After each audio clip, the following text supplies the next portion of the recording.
कहानी की शुरुआत होती है बिहार के एक छोटे से गांव में। एक पुराना अस्पताल था जिसे लोग भूतिया हॉस्पिटल के नाम से जानते थे।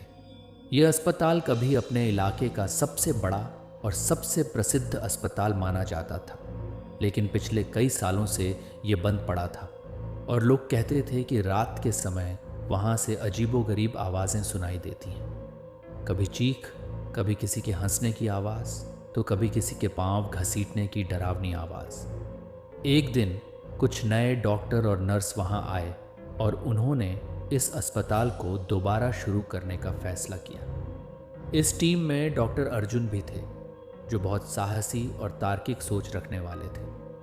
उन्होंने इस अस्पताल के बारे में जो भी सुना था उसे महज अफवाह मानते हुए नज़रअंदाज कर दिया।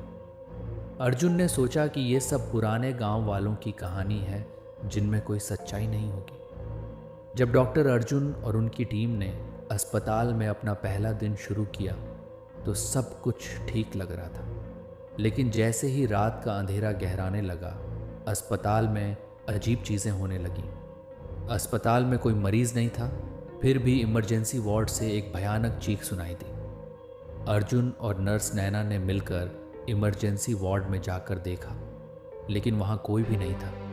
बस एक ठंडी और खौफनाक हवा का झोंका महसूस हुआ जो उनकी रीढ़ की हड्डी तक को ठंडा कर गया। ऐसा लगा जैसे कोई अदृश्य ताकत उन्हें देख रही हो। ऐसे ही थोड़े ही बीते थे, लेकिन एक दिन डॉक्टर अर्जुन को अस्पताल की एक पुरानी फाइल मिली। उस फाइल में कुछ मरीजों का रिकॉर्ड था जिन्होंने इस अस्पताल में इलाज के दौरान अजीब परिस्थितियों में अपनी जान गंवा दी थी। ये सभी लोग रात के समय अस्पताल में किसी भयानक हादसे का शिकार हुए थे। फाइल के पन्ने पढ़ते पढ़ते अर्जुन को महसूस हुआ कि यहाँ कुछ बेहद खौफनाक छिपा हुआ है। अस्पताल का माहौल और भी भयावह हो गया जब डॉक्टर अर्जुन को पता चला कि अस्पताल में एक पुरानी बेसमेंट भी है जिसे हमेशा के लिए बंद कर दिया गया था। गांव के बुजुर्ग कहते थे कि एक बार इस अस्पताल में एक पागल डॉक्टर हुआ करता था जो अपने मरीजों पर अजीब और ख़तरनाक एक्सपेरिमेंट करता था। उसके खौफनाक प्रयोगों की वजह से कई मरीजों की जान चली गई थी। उसकी क्रूरता से परेशान होकर अस्पताल के स्टाफ ने उसे इसी बेसमेंट में कैद कर दिया था जहां उसकी दर्दनाक मौत हो गई थी। कहा जाता है कि उसकी आत्मा अब भी वहीं भटक रही है और जो कोई भी अस्पताल को दोबारा शुरू करने की कोशिश करता है वह उस पर अपना कहर बरपाती है। रात दिन गुजरते रहे, लेकिन अर्जुन और उसकी टीम को आए दिन कुछ न कुछ अजीब महसूस होता। कभी किसी अदृश्य शक्ति का स्पर्श, कभी बेवजह की खरोंचें उनके शरीर पर उभर आती। एक रात नर्स नैना ने अपनी आंखों के सामने एक धुंधला सा साया देखा। उसने बताया कि वह साया किसी डॉक्टर की तरह दिखता था, जिसके हाथ खून से सने थे और उसकी आंखें आग की तरह चमक रही थी। नैना की चीखों को सुनकर अर्जुन दौड़ा दौड़ा आया, लेकिन वहां पहुंचते ही वह साया गायब हो गया। अर्जुन को विश्वास हो गया था कि इस अस्पताल में कुछ अलौकिक शक्तियां हैं जो यहाँ के लोगों को नुकसान पहुंचाना चाहती हैं। एक रात अर्जुन ने हिम्मत जुटाकर उस बंद बेसमेंट में जाने का फैसला किया। जब वह नीचे पहुंचा तो उसे महसूस हुआ कि वहां की दीवारों पर खून के निशान थे और एक पुरानी लकड़ी की कुर्सी पर कोई धुंधला सा साया बैठा हुआ था। जैसे ही अर्जुन उस साये के पास गया, उसने देखा कि वह वही पागल डॉक्टर का भूत था।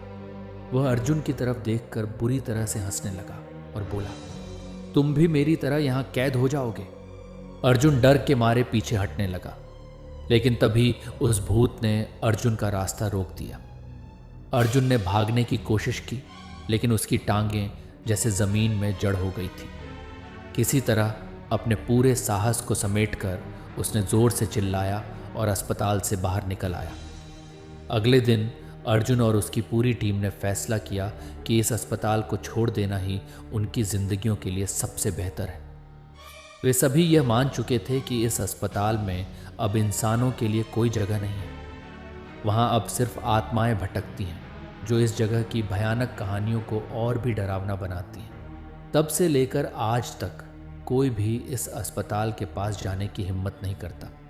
लोगों का कहना है कि रात के सन्नाटे में अब भी उस अस्पताल से चीखें सुनाई देती हैं। अस्पताल की टूटी हुई खिड़कियों के पीछे कभी कभी किसी साए का धुंधला अक्स दिखाई दे जाता है, मानो वह किसी की राह देख रहा हो। यह अस्पताल अब बस एक वीरान और खौफनाक जगह बनकर रह गया है, जहां इंसानों के आने की कोई उम्मीद नहीं है। ये कहानी यहाँ समाप्त होती है, लेकिन उस अस्पताल की खौफनाक गूंज अब भी लोगों की यादों में जिंदा है। अगर आपको हमारी हॉरर स्टोरी पसंद आती है तो इसे लाइक करें और शेयर करें। चैनल को सब्सक्राइब करना न भूलें ताकि आप ऐसी और भी वीडियोस देख सकें।